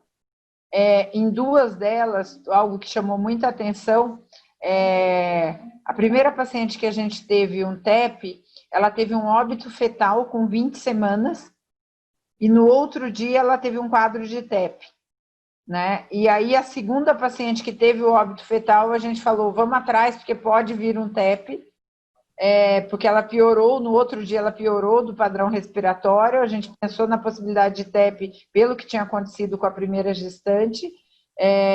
Na primeira análise se achou até que não era TEP, depois foi feita uma revisão da tomografia, a gente pediu o angiotomo e viu que realmente era um TEP. Então, acho que chama muita atenção, assim, se tiver o óbito fetal, pensar nessa possibilidade do TEP, mas a gente teve 4 gestantes que tiveram TEP. E só dentro pode concluir. Nenhuma dessas que teve TEP faleceu, tá? Eu acho que isso as 4 que tiveram TEP a gente conseguiu tratar e elas saíram. Tem alguma preferência entre heparina de baixo peso e a não fracionada na gestante? O que a gente tem pedido é para entrar com a não fracionada sempre que a gente tem risco de parto, tá? Uma das pacientes que a gente fez o parto na UTI foi uma gestante que estava em ECMO. Ela ficou 1 semana em ECMO, né? E aí, quando a gente indicou o parto, ela estava em ECMO. Então, aí, se a gente está com a não fracionada, a gente consegue estar iniciando o procedimento cirúrgico 4 horas depois da suspensão, né? E tem a possibilidade da protamina, então eu acho que ajuda se a gente tiver um sangramento importante. Lembrando que muitas vezes o pessoal fala, mas dose profilática é meio igual a enoxaparina com a heparina de baixo peso, mas é diferente. Se você tiver um sangramento, você tem algo para fazer em uma e na outra você não tem. Então, a gente tem pedido para deixar a heparina não fracionada nesses casos que a gente acha mais crítico. Tá? Mas fora isso, a gente não tem diferença, a gente usa bastante a enoxaparina. Quando a gente faz a profilaxia, que a gente já fazia, né, para as nossas pacientes, a gente usa a enoxa mesmo, só trocando para esse momento do parto. Entendi. Alguma paciente desculpa, Não, pode só complementando. E quanto à insuficiência renal, teve paciente grávida que evoluiu para insuficiência renal, que precisou de terapêutica substitutiva renal, e como é que foi a evolução? Por favor. Teve, né? Teve paciente que foi para diálise, não são muitas, tá? Geralmente elas ficaram, teve uma paciente que foi essa que teve o óbito fetal, e que o segundo óbito fetal, que também teve TEP e fez uma insuficiência renal importante. Ela chegou até a ter uma creatinina de 4, né? Foi para diálise e depois foi espaçando a diálise, teve alta sem estar na diálise, né? Essa outra paciente nossa que está pronada também, no exato momento, ela piorou a função renal também, né, Luiz Marcelo, essa que a gente pronou agora. Então, mas não é assim, não é muito frequente, não. Só uma coisa para a gente lembrar da avaliação da vitalidade fetal é que quando a ureia aumenta muito, o feto passa a fazer uma diurese osmótica pelo aumento da ureia, principalmente quando ele está acima de 100. Então, aquele problema do oligoâmino a gente não vai ter, tá? Porque, na verdade, pela diurese osmótica, pela ureia, ele acaba aumentando o líquido amniótico. Mas a gente tem que ficar de olho, porque então a gente perde esse parâmetro em relação à oxigenação. Então, tudo que mexe na mãe mexe no feto, né? Eu acho que essa é uma coisa fina, né? Não, e uma outra coisa, Marcos, a gente sempre tem a lógica de ter uma estratégia restritiva em termos de terapia de substituição renal. Então, a gente tenta segurar o que a gente pode, tá certo? Quando a gente começa, e aí a gente considera, a gente teve uma grande sorte que, nesse momento da crise, a instituição se preparou e aumentou muito o parque de diálise, e a gente sempre que precisava, nessas gestantes que eram mais instáveis, que estavam com droga, a gente sempre estava conseguindo fazer hemolenta. Então, a gente sempre começava com uma diálise um pouco mais lenta, e à medida que essas pacientes, essas poucas que foram dialíticas, iam se recuperando, a gente ia conseguindo espaçar. Agora, de modo geral, no Covid, o que a gente viu foi que em torno de 30% a 40%, a gente montou 20 UTIs aqui no hospital, de 20% a 40% dos pacientes faziam insuficiência renal, e a taxa de diálise era em torno de 25% dos pacientes com Covid. Com relação às crianças, tiveram 3 recém-nascidos que foram positivos para Covid. Eu acho que foi isso que... E foi feito algo a mais ou só observação para esses recém-nascidos? Você está falando do estudo do GCA que eu mostrei ou dos nossos aqui com a Rossana? Não, com a Rossana. Ou eu entendi errado? Eu não falei de transmissão vertical, né? Mas porque, na verdade, assim, a gente tem tomado muito cuidado para esses casos, né? Porque eu posso adiantar que eu acho que os nossos dados vão ficar bem parecidos com os dados chineses, né? Porque a gente tem, sim, partícula viral, né, tanto em sangue de cordão, quanto em placenta, quanto em líquido amniótico, mas vai dar um percentual muito pequeno, né? Então, mas lembrar que isso a gente está falando de transmissão vertical, olhando o momento do parto, né? E o parto, ele acontece ali no 3º trimestre. A gente tem positividade em suave do recém-nascido, tem positividade em líquido amniótico, mas assim... 2% é super baixo que a gente vai ter, nós vamos acabar tendo pouquíssimos casos mesmo nessa situação. O que é bastante interessante é a gente avaliar essas mulheres que tiveram Covid durante a gestação. Nós estamos fazendo o segmento pré-natal dessas mulheres, né? E aí a gente vai ter que acompanhar.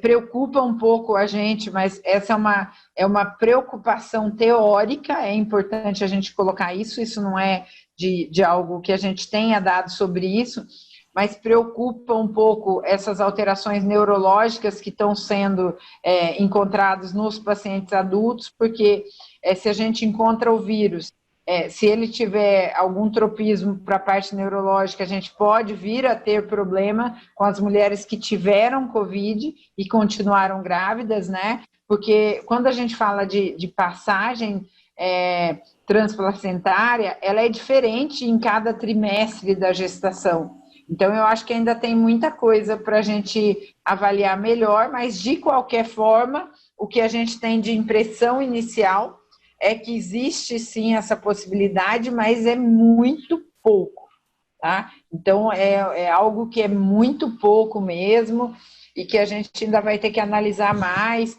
e analisar da forma como foi analisado nesse trabalho chinês, né? Que é você pegar um grupo grande e dizer, ó, foi feito num grupo grande, nesse grupo nós encontramos tanto de possibilidade, não do jeito que a gente está vendo na literatura, que é relato de caso, né? Porque relato de caso, você não sabe em quantos casos eu vi neste caso, mas qual é o teu universo, em quantos casos você avaliou. Então, é importante a gente ter cuidado, porque senão a gente cria um pânico em relação a uma situação que a gente ainda não tem segurança do que é. Eu acho que o professor Geraldo pode até comentar sobre isso, ele mandou o artigo para a gente hoje, né, que fala um pouco desse pânico também que a gente pode criar nessas situações. Na realidade, as aulas que foram colocadas aí, eu considerei como aulas particulares, né? Um conteúdo muito rico e falando tudo que a gente sabe até o momento. Mas o que eu quero a mensagem de um obstetra antigo para os intensivistas jovens é de que a grávida ela é diferente. E dentro dessas diferenças, até na terapêutica. Tem uma pergunta rodando aqui sobre as terapêuticas que são propostas para os adultos e as grávidas não. Eu me lembro, no início da epidemia do HIV, de uma figura que me marcou muito. Era uma mulher dentro de uma cabana de vidro e com um rosário lá dentro. E do lado de fora as medicações. Então, a grávida, ela sofre disso. Pelo medo que nós temos, e talvez pela falta de intercâmbio de informações, por causa do segundo paciente. Que é bom que se tenha esse cuidado, mas eu preciso dessa mãe viva para cuidar desse recém-nascido. Então, é preciso que a gente ouse mais nessas situações. Porque se a gente não brigasse... Quando eu voltei dos Estados Unidos, eu gastei 1 ano para convencer os nossos profissionais aqui a fazerem a terapia tríplice antirretroviral. Porque não podia fazer. Eu vim dos Estados Unidos fazendo, chego aqui e gasto 1 ano para convencer. Pelo cuidado, não é porque eram pessoas mal intencionadas, não, de jeito nenhum. É o cuidado, será que pode mesmo? Eu não posso perder a mãe, né? Mas o que eu quero chamar a atenção é o seguinte, as modificações que existem na gravidez, e eu falei muito para a Silvana no início, os trabalhos, casuística de 10 casos, 5 casos, né? Vamos ter que esperar, Silvana. A fisiologia, ela não muda. A fisiologia da grávida, ela é procoagulante. O Feres já mostrou aqui a preocupação dele, todos mostraram, né? De que esse estado gestacional é a situação que mais procoagula, não tem outra igual. Então, é preciso que a gente atente para isso e, falando para a Silvana, olha, está sendo difícil ainda convencer o pessoal de que é assim. Aí começou a aparecer muito caso em São Paulo, o conhecimento foi melhorando e agora a gente anticoagula. E eu quero, é minha bandeira, é anticoagular mais precoce. Esse processo não começa só com a hora que chega na mão de vocês, ele começa previamente. E se eu perco essa oportunidade, depois água morra abaixo e fogo morra acima. Fica mais difícil, né? Vejam vocês, é a pasta de TH1 para TH2. O TH2 é anti-inflamatório. E o vírus vem e pega esse organismo que está preparado para uma ambiência anti-inflamatória e ele tem que ter uma resposta inflamatória. Vocês já imaginaram o que esse organismo materno, o que ele passa? Então, nós temos que ter esse olhar que os intensivistas já têm, mas nós, obstetras que estão nessa aula, ouvindo, linkados aqui, nessa conversa, de termos esse olhar para fazermos isso de uma forma mais precoce, né? A questão da transmissão vertical que a Rosana falou, eu só chamo a atenção para que existe algo que é 0 e algo que não é 0. Nós temos que ter essa noção. Porque, de um lado, se eu estou preocupado vai ter uma grande preocupação, por outro lado é muito pior, é a não preocupação. Quem trabalha com doença infecciosa, que a minha vida foi essa, o meu grande problema é a falta de noção de vulnerabilidade. As pessoas não têm essa vulnerabilidade com as infecções. Então é preciso que tenha, preciso que ela saiba que é pequeno, mas existe. E porque senão nós não vamos resolver essa situação. Vai ser muito difícil, realmente muito difícil. Mas eu quero parabenizar as 3, as 2 meninas e o nosso colega, o Malbuisson. Eu achei esse nome seu muito chique, Malbuisson. Quase que eu nem dou conta de falar. Mas sua aula foi muito adequada, muito boa, gostei muito, aprendi muito. Eu quero te parabenizar, Maria Auxiliadora. Você chamou 3 pessoas muito competentes para ensinar para nós. Eu quero agradecer muito você e os 3 que aqui estiveram. Né? Me deu a oportunidade de rever amigos aqui, o Marcos Feres, parece que a gente até mora em outra cidade, né? Jaciara, o Hermes. Então, estou muito feliz. Elane está conosco aqui. Estou muito feliz, muito contente. Muito obrigado. Obrigada, professor. Belíssimas palavras. Ainda bem que a gente está tão próximo de vocês aqui para nos ajudar caso a gente passe algum aperto aí com uma gestante. Mas a Bruna pediu para falar, para fazer uma pergunta. Fica à vontade. Boa noite, meu nome é Bruna, eu sou GO, então eu sei que vou fugir um pouquinho do tema. Eu estou hoje na coordenação da maternidade de São Carlos e o Covid chegou agora para a gente. Então, por sorte, a gente tem um pouquinho das experiências de vocês para estar aprendendo. Que eu acho que no início a gente assistiu muita aula de fluxo, de atendimento, de como vai ser, pronto-socorro para cá, vai para ali, avaliação da clínica. E acho que agora chegou como conduzir a paciente grave. Essa semana passada a gente teve a nossa primeira paciente grave, uma gestante de 28 semanas. E vendo a professora Rosana apresentar, eu falei, tudo bem, a gente passou pela mesma coisa que o HC, então fico mais em paz. A gente acabou resolvendo por uma bradicardia na hora da intubação, sustentada, em torno de 50. Mas a dúvida que eu fico é que agora a gente tem uma outra de 34,4 na UTI, chegou outra hoje de 34,3. Então, a dúvida que eu fico é quando resolver. Acho que a dúvida do GO é sempre essa, né? Essa de 34,4 está em catéter dia 2 agora, está mantendo uma certa estabilidade, a gente está tentando segurar. Mas é sempre essa, acho que é o nosso limite, né? De quando resolver, quando não, quando que é melhor eu resolver para benefício da mãe, quando que eu seguro. Eu queria que vocês pudessem dividir um pouquinho dessa experiência com a gente. Bruna, eu acho que essa é a maior angústia que a gente tem, né?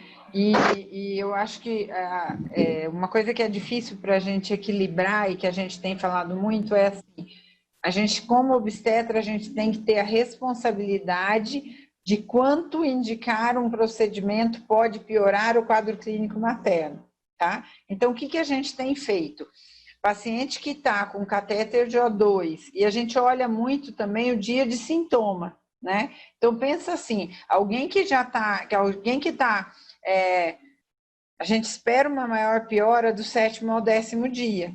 Essa paciente que o Luiz Marcelo apresentou para a gente, se a gente pensar, ela estava ali no 5º dia e ela já estava piorando muito com a situação mais grave.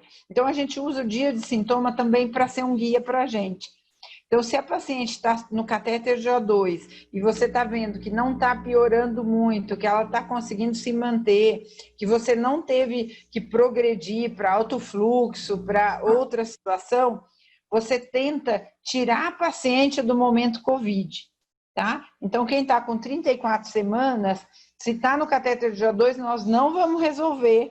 Nós vamos tentar tirar ela dos 14 dias do COVID, ver se ela consegue se recuperar, e aí a gente vê, se tiver tudo bem, nós vamos levar essa gestação para frente, só continuar seguindo para ter certeza que ela não vai fazer um oligoâmia, tá? Essa ansiedade de fazer o parto que a gente tem pode ser muito ruim, tá? Agora, se você já tem uma paciente que você viu que ela já está piorando, e com 34 semanas, só o volume abdominal dela já compromete muito, piora muito a parte respiratória, você vai ter que sentar com a UTI e discutir o melhor momento ali, né? Sabendo que muitas vezes, quando a gente vai indicar um parto, né, eu acho que o nosso maior dilema, se a gente pegar todo mundo junto, é assim, ó, a gente não quer que a paciente seja entubada, certo?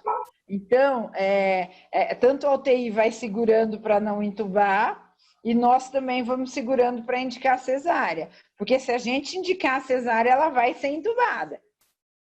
E se ela for entubada, vai ser difícil sair do tubo, né? Então, é uma coisa que a gente tem que sentar e discutir junto. Tá? Agora, por exemplo, se você olha e fala assim, qual que é a indicação para a gente? Para a gente, a indicação é sofrimento fetal, ou uma indicação de que a gente chegue à conclusão que a resolução daquela gestação pode ser que a resolução da gestação evite até a intubação, tá? Por exemplo, se ela está começando a piorar e ela está lá com 34, 35, 36 semanas, mas nunca enquanto ela está no catéter. Só se eu for progredir do catéter para uma outra. E idades mais precoces, por exemplo, essa minha de 28 que ia entubar. A minha ideia, na verdade, era entubar e acompanhar, manter a expectante. Aí a gente acabou resolvendo pela bradicardia. Assim, a gente usa a bradicardia, tá? A gente olha a bradicardia junto com a recuperação da saturação de O2 pós-intubação, tá? Porque um feto aguenta bem, ainda mais nessa idade gestacional, ele aguenta bem uma bradicardia, tá? Até por um período ali de uns 10 minutos ele vai aguentar bem, desde que a saturação da mãe esteja voltando, tá? Então vamos pensar assim, você está lá com 80 e pouco, você intubou, a saturação caiu para 60, mas você vê que está recuperando a saturação com uma certa rapidez, é uma coisa. Tá? Então, você vai ter que ficar ali com a cardiotoco na mão, olhando para o intensivista e falando quanto está a saturação. A hora que ele começar a cair, você vai perguntar, né? Deixa ele acabar a intubação primeiro, não vai ficar infernizando na intubação. Dica também, tira o som, tá? Porque faz muito mal aquela frequência cardíaca fetal caindo, e quem está intubando tem que concentrar na mãe, né?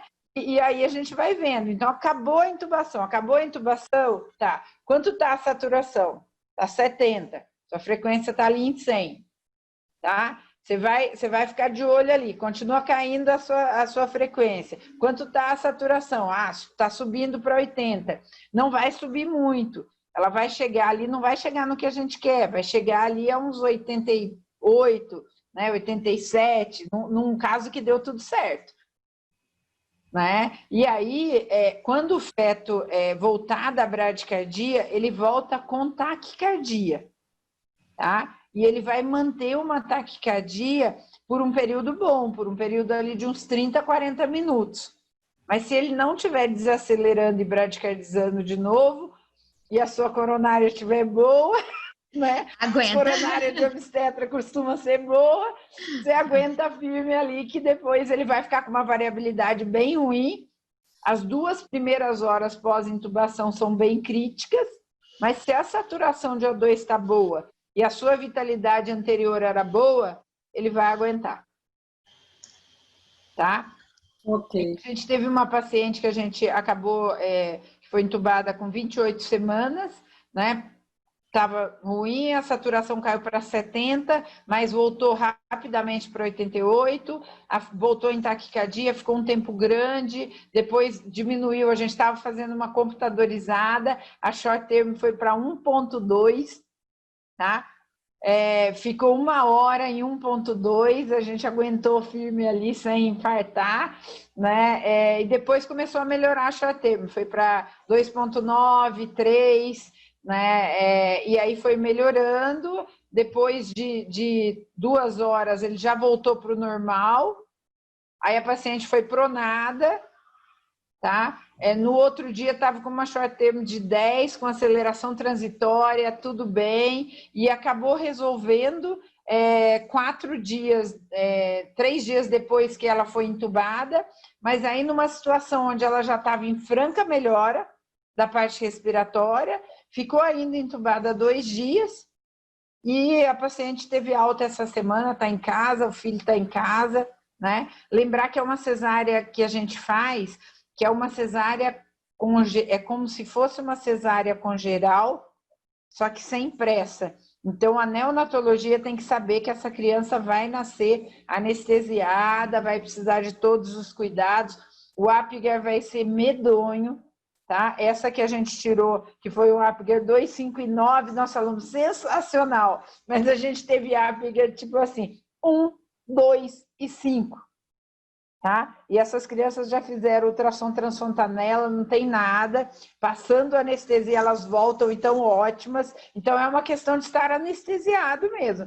Lembrar que o Apgar, né, você vai olhar lá, movimento corpóreo, não tem, tá anestesiado, né? Então você perde muito parâmetro, não vai chorar, vai ter cianose porque é prematuro, então não olhar tanto isso, olhar, se quiser olhar algum sintoma de hipoxia, olhar pH de cordão, tá? Que aí você fica mais seguro em relação a isso. Perfeito, muito obrigada e parabéns pela aula, pessoal, foi ótima. Ok, pessoal, nós vamos finalizar com a última pergunta da Bruna Cruz, que é nossa médica assistente lá no HC. Bruna, pode falar. Boa noite, professora, boa noite aos outros palestrantes, foi excelente. Só rapidamente, eu queria saber se o sofrimento fetal tem relação apenas com a saturação ou com a troca gasosa também com a relação PF. Porque a gente tem visto, né, alguns casos de ser muito distonante, assim, a troca gasosa com a saturação do paciente. Aí eu queria saber se na gestante isso teria alguma influência para o feto. Obrigada. O que a gente tem olhado é assim, tem influência também, né? O Luiz Marcelo até colocou na aula dele que a gente tem que pensar não só na PO2, mas na PCO2 também. Lembrar que se ela fizer uma acidose, piora mais ainda, né? Então, eu acho que a gente tem que estar de olho em todos esses parâmetros e lembrar que, assim, vocês vão ter que encarar que vocês têm 2 pacientes.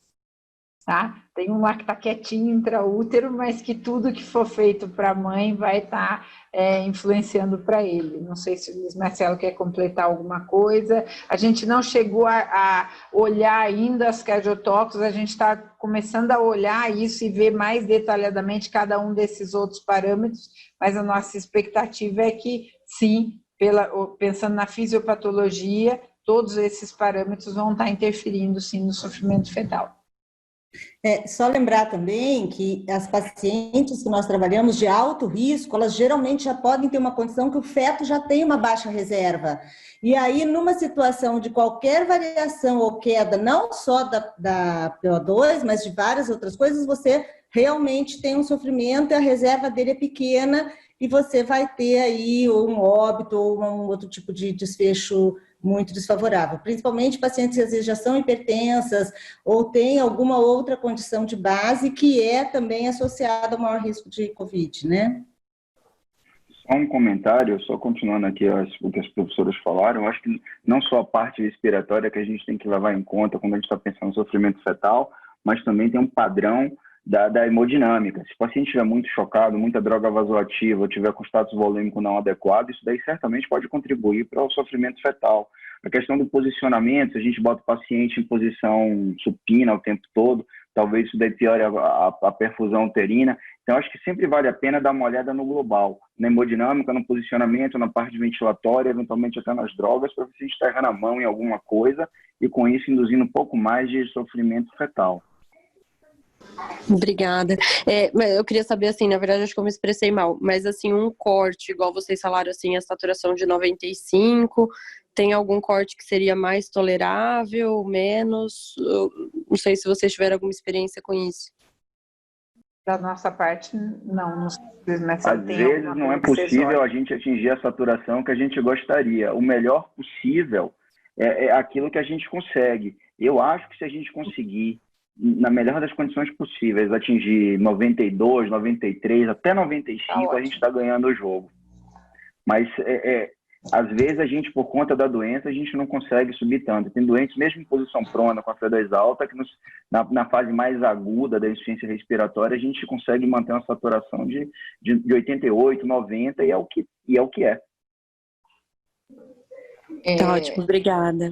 Desculpa. Bruna, uma coisa que eu acho importante, né, que o Luiz Marcelo colocou, é assim, a gente tem que olhar o conjunto. Então, vai ter hora que alguém vai falar, olha, senão a gente fica louco, né? Nós vamos chegar lá e falar, ó, não, nós queremos 95, e não adianta ficar lá num mantra queremos 95, se o que a gente consegue é 90, né? E aí a gente vai ter que olhar aquele 90 e pensar, tá, mas como é que tá aqui com 90? Tá dando para segurar? Tá dando para segurar, então vamos de 90 e vamos fazer vitalidade 3 vezes por dia, né? Para a gente ir pensando junto. Então, ó, eu preciso fazer um balanço mais para negativo, ou precisa ser zerado, não vai ser positivo, né? Dá para segurar, o líquido amniótico troca em cada 24 horas, então a gente olha hoje e amanhã olha de novo. Então, o que a gente tem que fazer é discutir cada situação junto. né? A gente olha uma glicemia elevada, a Elaine está aí, né? A gente já fala, meu Deus, hiperglicemia, é ruim para o feto, mas paciente em UTI faz hiperglicemia. Então, a gente não pode achar que tudo é diabetes gestacional. Então, nós vamos ter que lidar com isso. Então, eu acho que o mais importante é a gente estar junto, né? Sentar e conversar e olhar cada situação e ir definindo junto. Eu acho que isso aumenta a chance de um resultado bom. Obrigada, professora. Ok, pessoal, então nós vamos finalizar. Eu gostaria de agradecer a todos, parabenizar pelas excelentes apresentações. Aprendi muito, perdi um pouco do medo, eu acho que desmistificou um pouco, né, a gestante, é possível a gente internar, mas não quer dizer que a gente não vai chamar a obstetrícia logo em seguida para dar um apoio ali para a gente. Foi excelente. Por favor, chame. Obrigada a todos, nós vamos finalizar então. E eu lembro a todos de inscrever no nosso canal do CTI HCRP para assistir essa aula novamente, se vocês quiserem, vai estar gravada. Toda semana a gente vai ter uma aula nova, a princípio, sobre Covid. Então, muito obrigada.